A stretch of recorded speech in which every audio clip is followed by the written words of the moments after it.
یا پارادوکس عجیب است. دیندار وقتی خطا میکند دینش بد میبینه.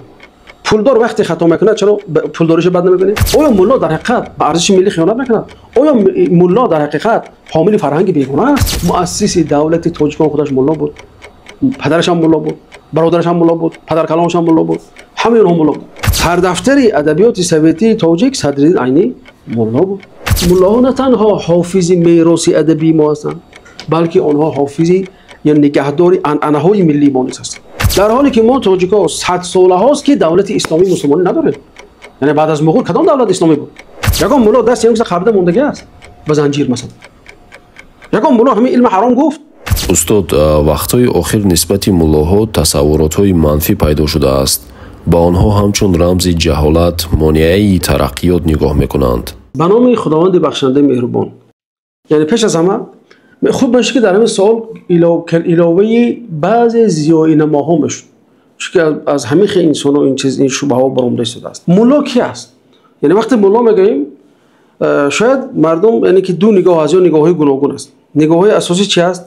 یا انسانی ساله‌دار، ریش‌دار، نورانی، زیبا، مثلا در گلی سری سبدی مردم در معرکه هاشون که مثلا برپا میکنن. از طرف دیگر میبینیم که یک گروه دیگر با مولاها همچون یک غول نظر میکنن که کارش فقط حرام و حلال گفتن، چهرش ترش است، یعنی که تبش خیره است، نمیشه تبش تلخ است و گویا به این داد میزند به وای داد میزند.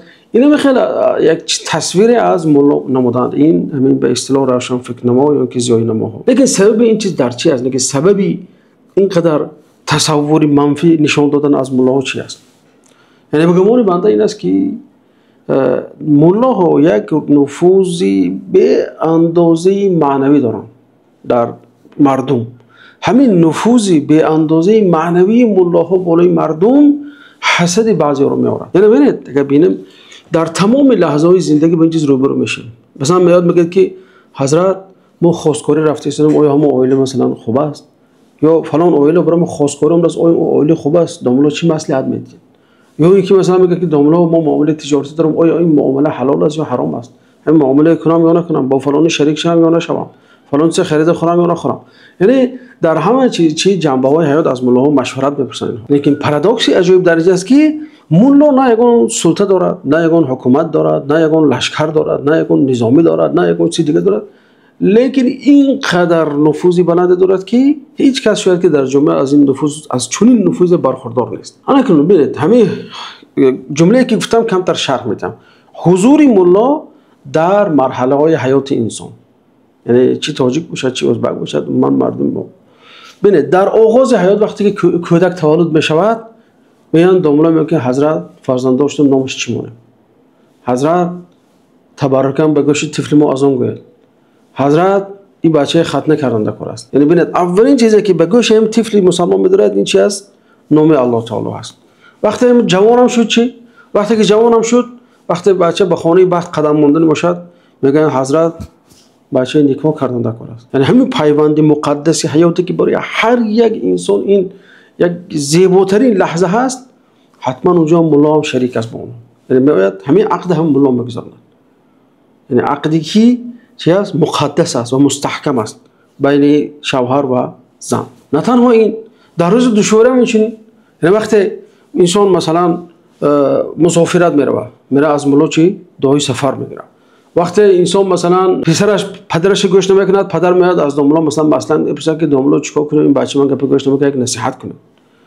خب یعنی ببینید زن و شوهر اختلاف میکنن باز میرن پیش مولا برو میانجه گیری.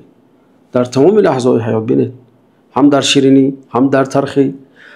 وقتی که مثلا وفات شد یعنی که در پایان عمر زمین خیلی است، وقتی که یک از وفات کرد مولا جنازه‌شو میخوند، مولا میره فاتحه میخوند، مولا میره سر قبرش میگذاره با دعاش میکند اونجا، و بعد اونجا میاد با سر روز دیگه اونجا لبی دره عزاداری میکنن، دعاخوانی میکنن، فاتحه خوانی میکنن. یعنی ببینید در تمام لحظه های حیات انسان همین مولا حاضر هستند.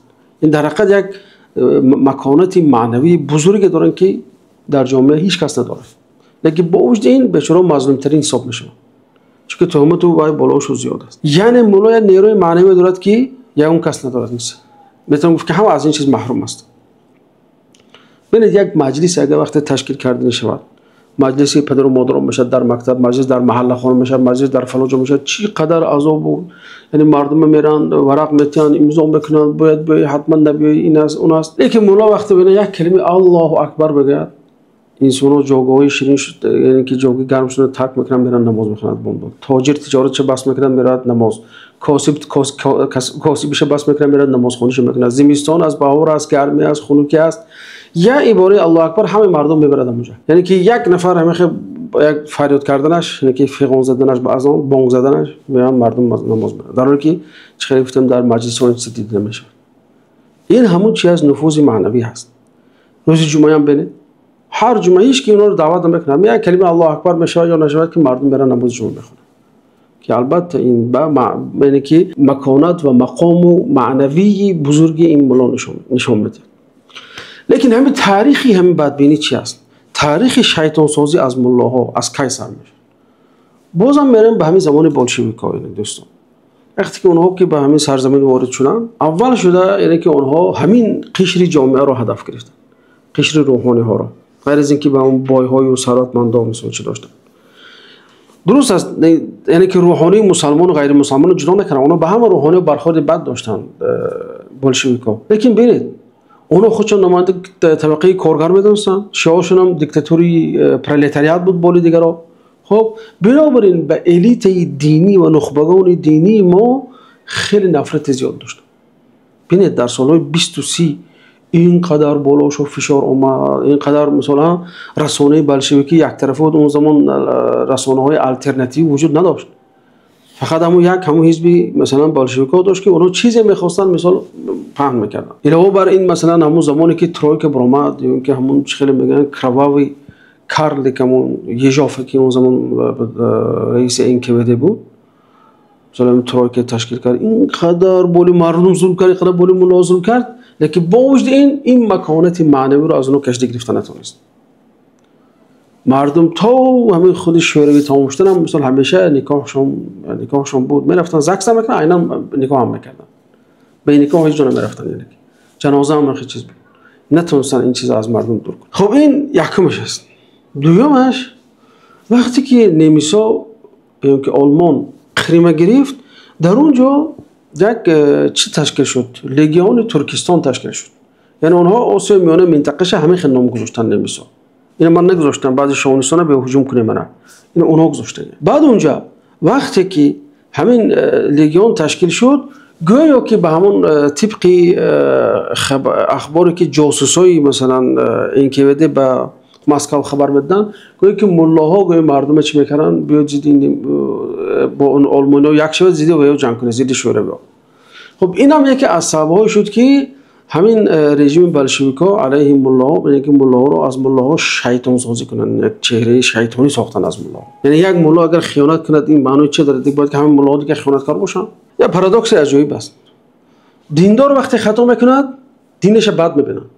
پولدار وقتی خطا میکند چرا پولداریش بد نمیبینه؟ چرا پولداری بد نمیبینه؟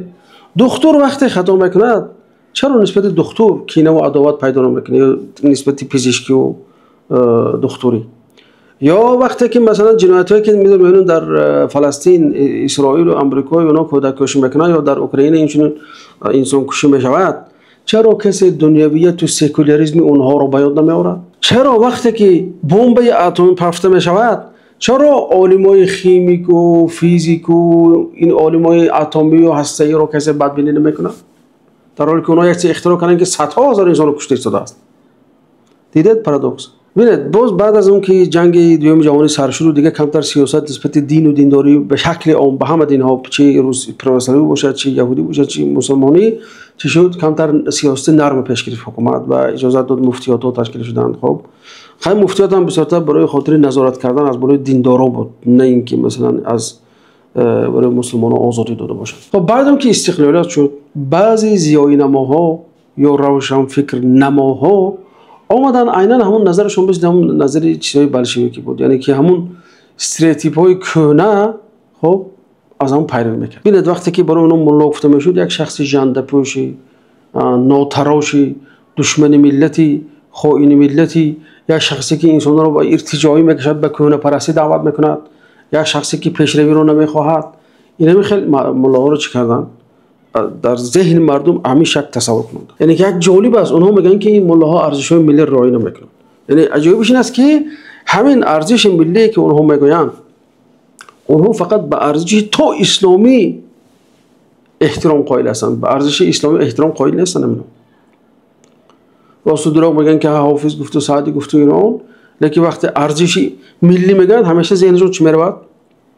هر چی پیش از اسلامی است. یعنی اینها میخوان که ما 1400 سال تاریخ ما رو قیچی زنند و یکی بار بران ما رو از به زمان همون کیو چسبونن ساسانی و نمیدونم هخامنشی. در حالی که میبینیم که انکو مولا رو همچون چجوری میدن یک حاملی فرهنگی بیگانه، همچون حاملی یک چیز دشمنی به ملت یا خیانت به ملت یا خیانت به ارزش ملی. آیا همین خیلی است؟ آیا مولا در حقیقت به ارزش ملی خیانت نکند؟ آیا مولا در حقیقت حامل فرهنگ بیگانه است؟ حالا ببینید مولا حامی فرهنگ اسلامی بودن، حامی فرهنگ ملی و ارزش‌های ملی ما هستند.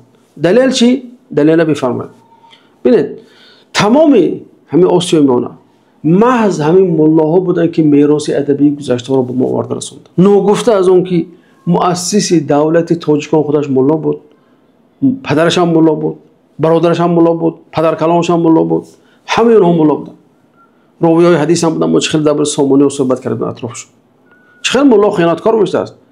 و چرا از این نمود ملاها حرف نمیزنید؟ زیای نماها، این ملاهایی که دولت تاجیک رو تشکیل کردن، ملاهایی که هم ملا بودن هم وطن دوست بودن، هم زبان تاجیک رو زنده کردن، هم زبان فارسی رو زنده کردن، هم ملت چی به پیش بردن.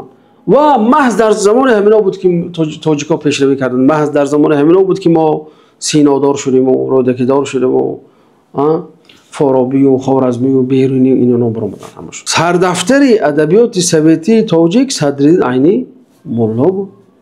یکی از اولین مثلا حکومتدارای تاجیک عبدالقادر محیدینوف قاری بود. نصرت الله مخصوم نیست. 3 سال اول تعلیم دینی گرفته بود در همون دهه خودش. همه ملا بودن.